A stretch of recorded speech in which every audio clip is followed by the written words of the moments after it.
Do we constantly have to fight this battle?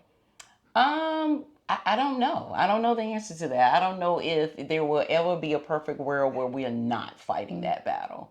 But I can tell you, if you nip it from the beginning, you won't have to continue to nip it with that same person. If you're in a relationship where you're not feeling significant, you need to address that from the beginning.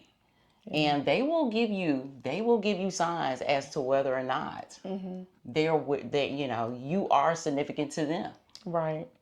And over time, if you continue to stay in those types of situations, I believe that there's resentment and bitterness that comes into people's hearts and minds. And then you wake up and you look at this other person and you're like, I really can't stand you. Right. And you don't know how you got there. Right. And some of it is because that person never, or Poured maybe into didn't you. pour into you enough Yep. in the way that you need it to be poured into. Absolutely. And therefore, now you're at this place where you're like, well, screw it. Like, Absolutely. I'm done with this.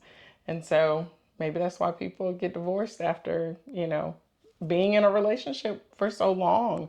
Or maybe that's why we cut our friends off sometimes after they've been our friend forever, because we're fighting for this significance that is not being reciprocated. And we have invested all this time and energy. And if time was money, You be broke.